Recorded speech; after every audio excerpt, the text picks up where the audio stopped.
गुजरात राज्य के जो कि दाहोद जिला है और दाहोद स्मार्ट सिटी से तकरीबन 12 से 13 किलोमीटर की दूरी पर हम इस समय मौजूद है। और ये जो पीछे का दृश्य आप देख रहे हो तो समझ ही गए होंगे कि यहाँ पर कुछ कंस्ट्रक्शन का वर्क चल रहा है। तो इस समय हम मौजूद है नेशनल हाईवे जो कि Mumbai Delhi national highway corridor है, उसी पर हम मौजूद है। नमस्कार, मैं हूं राजेश सिसोदिया और इस समय आप देख रहे हो आरजे भारत न्यूज 7। इस समय हमारे साथ में आदिवासी समाज के आज्ञावान एवं साथ ही साथ जो कि किसान हित के लिए अपनी आवाज को बुलंद करने वाले सभी किसान वर्ग भाई बहनों के लिए अपनी आवाज, किसानों की आवाज बने हुए एक ऐसा दाहोद के नेता, लीडर और समाज से जुड़े हुए व्यक्तित्व को रखने वाले मुकेश भाई डांगे हमारे बीच में है। मुकेश साहब, सबसे पहले तो हम आरजे भारत न्यूज 7 में आपका स्वागत करते हैं। नमस्कार कि आपने आपका बहुमूल्य समय हमें दिया, आपका बहुत बहुत धन्यवाद। मुकेश भाई, जो सोशल मीडिया पर इन दिनों में देख रहे हैं, ये नेशनल हाईवे कॉरिडोर है, इसके चलते आप बार बार धरने पे बैठ जाते हो, आप बार बार आवेदन करते हो, तो कहीं ऐसा नहीं लग रहा आपको कि आप सरकारी कामों में दखल अंदाजी कर रहे हो, बार बार उन्हें परेशान कर रहे हो? ऐसा नहीं लगता आपको? नहीं नहीं, सरकार को हम परेशान नहीं कर रहे। हम सरकार के पास भीख नहीं मांग रहे, हमारा जो हक है वो मांग रहे। सरकार ने हम जो हमारे आदिवासी है जालोद तहसील के 14 गांव के उन जो किसान थे हमारे गरीब है, जो उसके पास जो जमीन है उस पर जो खेती करके उसमें से जो उपज होती है उसमें से वो अपने परिवार का गुजरान चलाते हैं।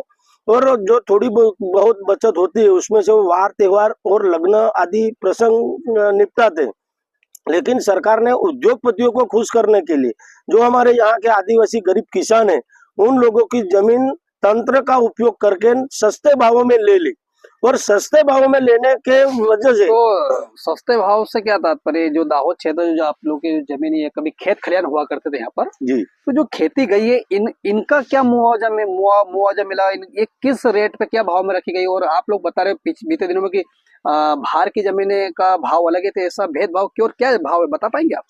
देखो, मेरे झालोद तहसील की बात करता हूँ तो यहाँ से 7 किलोमीटर दूर लिमड़ी है। लिमड़ी ग्राम पंचायत के साथ साथ एक छोटी सी सिटी भी है।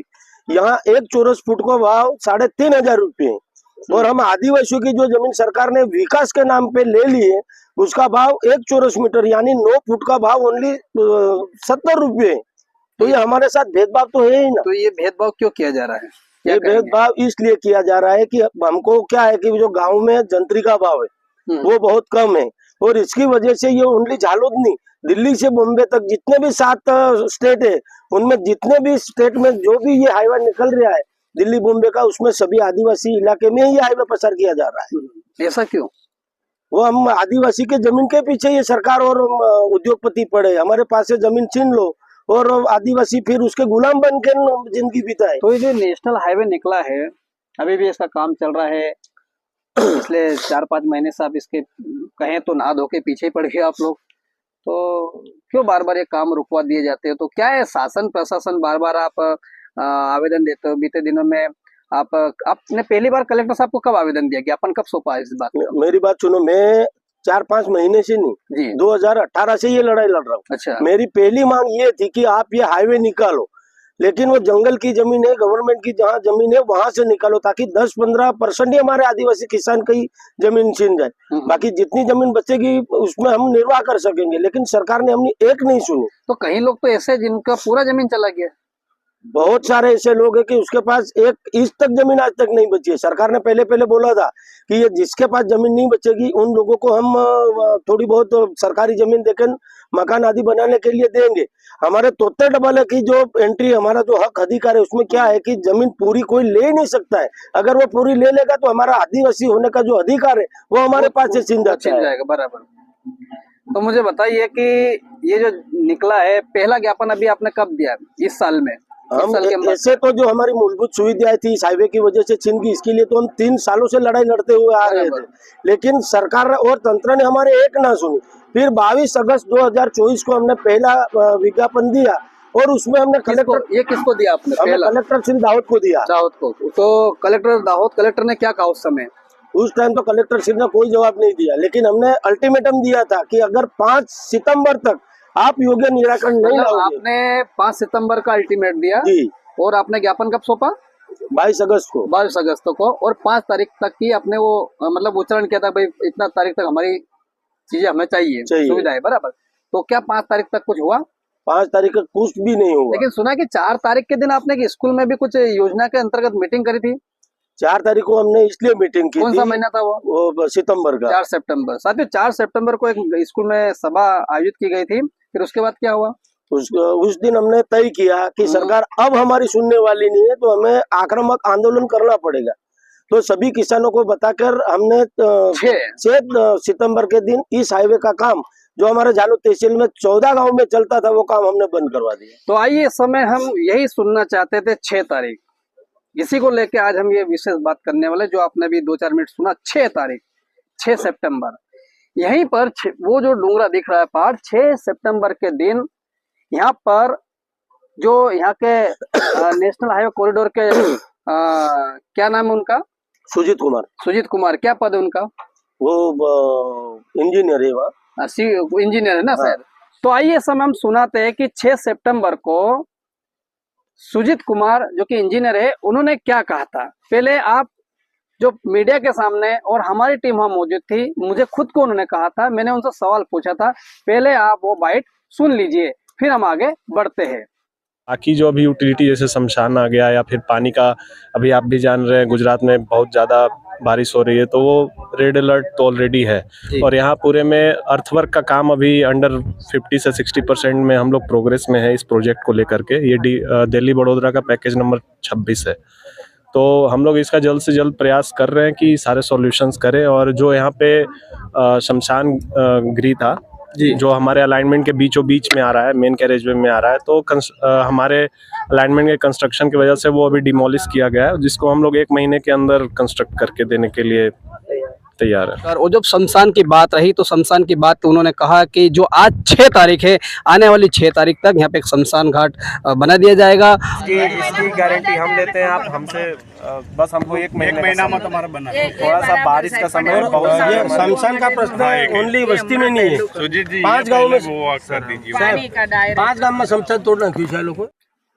तो जैसा कि अभी हमने सुना और इस बाइट में हमने देखा कि 6 सितंबर को यहाँ कहा गया था कि भाई आने वाली 6 अक्टूबर तक हम आपको बना देंगे। क्या बना देंगे? यह जो हम बैठे हुए हैं, हम यही मुद्दा है, ये शमशान घाट पे हम बैठे हुए हैं। और आज हमारे साथ मुकेश भाई भी शमशान घाट के ऊपर ही बैठ गए हैं।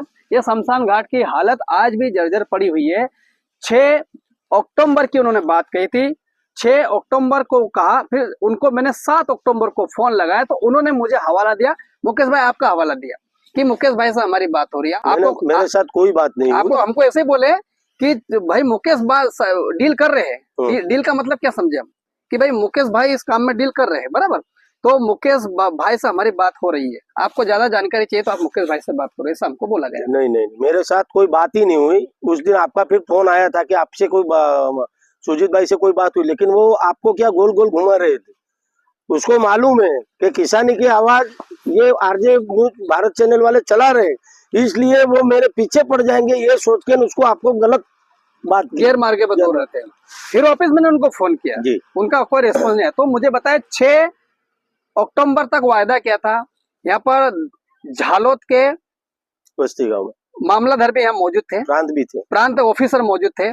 प्रांत ऑफिसर खुद बोल रहे हैं कि इनको 1 महीने का टाइम दो। तो यहाँ पर सुजीत कश्यप का यूँ कहना था कि अभी क्या है, डिसेस्टर का एरिया है, पानी गिर रहा है, तो उन्होंने 1 महीना मांगा था।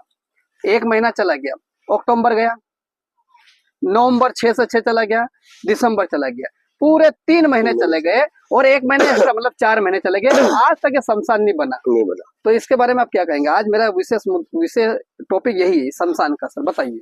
मैं आपके माध्यम से ये बोलना चाहता हूँ कि अगर ये कोई भी ये हाईवे अभी चल रहा है, दाहोद लिमड़ी चलो हाईवे चल रहा है, अगर यहाँ ब्रिज या फिर किसी पुल का काम करना है तो पहले से वो डाइवर्जन दे देते, वहां रास्ता बनाकर तैयार कर दे, उसके बाद वो काम चालू कर दे। तो हमारे ये जो शमशान घाट बन रहा है था हमारा इस जगह पे, तो ये बारिश के टाइम में या किसी भी टाइम में हमारे लोग जो अगर गुजर जाएंगे तो उसको हम लेकर कहाँ जाएंगे। अच्छा, एक घटना घटी थी ना, हाँ घटना घटी थी ना, 7 तारीख को ही घट गई थी ना। हाँ 7 तारीख इसलिए, को। हाँ, क्या थी वो बताइए, कौन वो क्या हुआ? हमारे यहाँ के जो दीप सिंह भाई देवदाकर के थे, उसकी माता जी शांत हो गई थी। तो उस टाइम उन लोगों ने ये शमशान बना के नहीं दिया, तो उस बेचारे को, उसकी माँ को 4 से 5 किलोमीटर दूर मीराखेड़ी शमशान घाट में ले जाके उसकी अंतिम क्रिया करनी पड़ी। ओहो, इतना कठिन है। हाँ 4 से 5 किलोमीटर, मतलब कैसे गए होंगे फिर?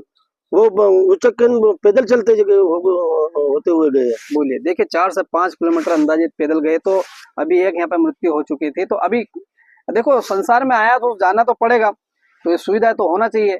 तो सुजीत कश्यप जी, जो आपने कहा था आरजे भारत की टीम को और प्रांत अधिकारी झालोद के सामने, और वहां पर पुलिस प्रशासन भी मौजूद थे मौके पर, और दाहोद जिले के जो कि भूतपूर्व सांसद प्रभाबेन तावियाड़ भी हम मौजूद थे, कांग्रेस के कार्यकर्ता और साथ ही साथ अन्य लोग भी वहाँ समाज के लोग थे। सबके सामने उन्होंने कहा था ऑन रिकॉर्ड कि मैं बना के दूंगा, लेकिन उन्होंने एक शब्द बहुत अच्छा कहा था कि मैं बना के दूंगा और मैं इससे अच्छा बना के दूंगा। तो अच्छा तो ठीक है, पर इसी का कुछ नहीं हुआ। इस पे क्या कहोगे आप? वो 3 सालों से ऐसा ही लॉलीपॉप हमें खिलाते हुए आ रहे हैं। तो आप क्यों खा रहे हो? हम लॉलीपॉप नहीं खा रहे, इसलिए तो ये हाईवे का काम बंद कर रहे। हमने पहले भरोसा रखा था कि भाई तंत्र पे भरोसा रखा, अथॉरिटी पे रखा कि चलो कोई बात नहीं वो काम करेंगे, लेकिन 3 साल तक उन लोगों ने काम नहीं किया। फिर हमने वो 22 अगस्त को कलेक्टर साहब को अल्टीमेटम दिया, फिर भी नहीं किया, इसलिए हमने बंद करवा दिया। और उस बार उसने ये बोला कि आप हमें गांव लोगों की, गांव में जितने भी लोग हैं सबकी साइन करवा के दो, और जो यहाँ का तहसीलदार है उसकी भी साइन करवा के दो। हमने वो भी करके दिया, लेकिन आज तक वो शमशान घाट मतलब डांगी साहब, जो भी ये लोग मांग रहे हैं वो लोग आप इनको दे रहे हो, लेकिन जो आप मांग रहे हो केवल एक शमशान मांग रहे हो, बच्चों की पढ़ाई लिखाई के लिए रास्ता मांग रहे हो, हैं? आपके जो मवेशी को चराने के लिए गाय ढोर के पालने, पशुपालन की समस्या है वो मांग रहे हो, हैं? आपकी मूलभूत सुविधा मांग रहे हो, तो ये लोग आपको क्यों नहीं दे रहे हो? ये लोग सारे डॉक्यूमेंट आपके ले रहे हैं, पर ये आपको कोई डॉक्यूमेंट्री वर्क क्यों नहीं दे रहे लिख करके, भाई ये सेल टप्पा की आज से तुम्हारा है, ये क्यों नहीं दे रहे? नहीं देंगे ना, वो तो हमारा विकास के नाम पे विनाश ही कर रहे हैं ना, फिर देंगे कैसे? उन लोगों को मालूम है अगर हम लिखावट में दे देंगे तो अगर उस टाइम पे हम वो काम नहीं करेंगे तो वो लोग हमको कोर्ट में घसीट कर ले जाएंगे। वो बहुत चालाक लोग हैं, उनको सिर्फ हमारी जमीन से ही लेना देना है, बाकी कोई दूसरी बाबत नहीं है। सुजीत कश्यप जी को यह आइडिया कहाँ से आया कि मैं इससे अच्छा शमशान बना के दे दूंगा, 1 महीने का टाइम दो, 1 महीने में बना दूंगा? तो सुजीत कश्यप जी इतना झूठ क्यों बोले कैमरे के सामने, अधिकारियों के सामने? सुजीत कश्यप पे भरोसा कैसे किया जाए? वो लॉलीपॉप देखे गया कि चलो मैं 1 महीने का समय ले लेता हूँ, तो उस टाइम में मेरा काम तो बंद 1 महीने तक नहीं होगा, मेरा काम चलता रहेगा, इसकी वजह से वो हमको लॉलीपॉप देखे गया। तो अब आगे की क्या रणनीति है आपको ये शमशान को लेकर? इस शमशान को लेकर हमने जो और भी हमारे 17 मांगे थी, तो सबसे ज्यादा तो हमारी वो एक हमारी जो हमारे परिवार का जीवन निर्वाह का था, उन लोगों ने जो ये माटी पूरण किया उसकी वजह से हमारी जो खेत थे उसमें पानी इस हाईवे के साथ रुक के खेतों में घुस जाने की वजह से हमारे सारे 14 गांव के किसानों के पाक नष्ट हो गया था। तो हमने सभी जो हमारी 17 मांग के साथ प्रांत अधिकारी और सबको बोला था, दूसरी बार भी हमने बंद किया था, तो बोला कि हमको लिखावट में दो, लेकिन अब इसके लिए उसने लिखावट के तौर पे हमको क्या लॉलीपॉप दे रहे हैं कि आप बख्शिशनामा करके दो। जो जिस बंदे ने खुद की जमीन, ये लोग तो नहीं बना रहे, खुद की, हमारा जसूभाई भाभोर करके ने उसकी यहाँ पे 10 गुंठा जमीन इस शमशान के लिए दे रहे, उन लोगों ने तो जमीन ले ली, लेकिन उसके पास से बख्शिशनामा मांग रहे हैं फिर। लेकिन वो भाई क्या है कि मजदूरी के लिए बाहर गया हुआ है, वो ऐसे भी समय निकाल रहे कि वो कब आएगा और कब करके देगा, और तब तक हमारा काम चलता रहेगा। मतलब बहुत होशियारी से काम। हाँ, बहुत होशियारी से काम ले रहे हैं सब। तो क्या कहेंगे आप सरकार से, हमारे चैनल के माध्यम से?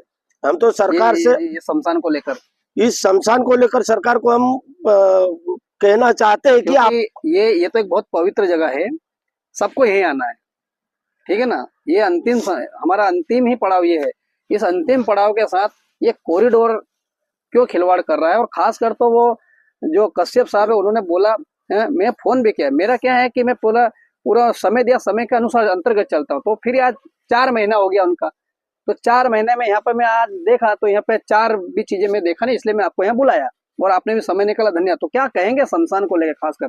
मैं सरकार से यही कहना चाहता हूँ कि जो मेन चीज है ये शमशान घाट, कहीं भी किसी को बताए बिना इंसान मर जाता है, और इसके लाने के लिए जलाने के लिए कोई जगह ही नहीं है। तो आपको शर्म आनी चाहिए सरकार को भी, ये सामान्य चीज है वो आप बना के नहीं दे रहे हो, और हम आदिवासी का विनाश करने पे ही तुलो। आप साबित क्या करना चाहते हो, यही हम सरकार से विनती करते हैं।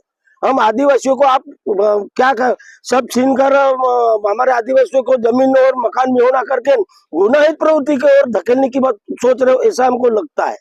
और यही लोग हमको फिर हमारे हक अधिकार के लिए हम लड़ेंगे। आप देखो ये शमशान घाट नहीं बना सकते हो, तो हमारी दूसरी जो सुविधा है वो कब बनाएंगे? और हमारे हक अधिकार के लिए लड़ेंगे तो पुलिस को आगे करेंगे, आर्मी को आगे करेंगे।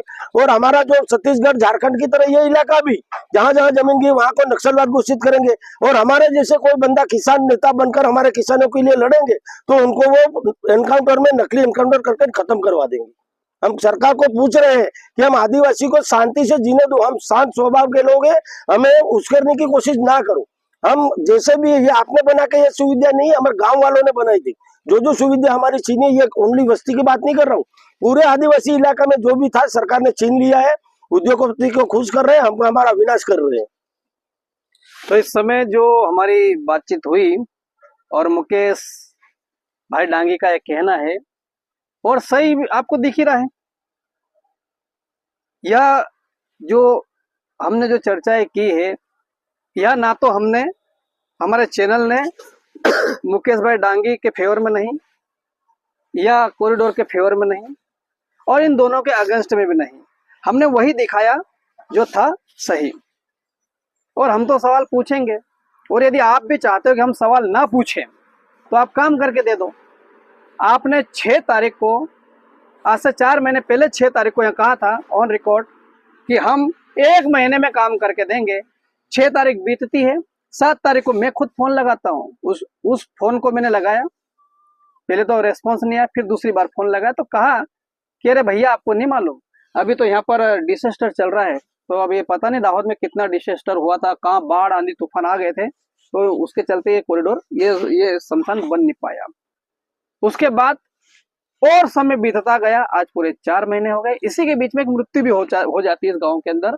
अंदाजित 4 से 5 किलोमीटर उनको दूसरे गांव में उनका अंतिम संस्कार किया जाता है। तो बड़ी दुखमय और दर्दमय घटना है जो हमने आपको बताई। तो कॉरिडोर, नेशनल हाईवे कॉरिडोर के अधिकारियों को चाहिए, जो पब्लिक के सामने आप आते हो तो उस समय तो आप बोलते हो कि ये काम कर रहे, वो काम कर रहे, और करते नहीं हो। तो हमारा भी हाथ जोड़ के निवेदन है, ये लोगों की जो मूलभूत सुविधा है इनसे आप इनको वंचित ना करें, समस्या का समाधान करें, हम सब यही चाहते हैं। और ये सबसे पहले तो आप ये शमशान बनाओ, और शमशान बनाने के बाद आप हमें भी बताइए कि आपने शमशान बनाया है, ताकि हम भी इसका कवरेज करने पहुंचे। देखते रहिए आरजे भारत न्यूज़ 7। जय हिंद, जय भारत, नमस्कार।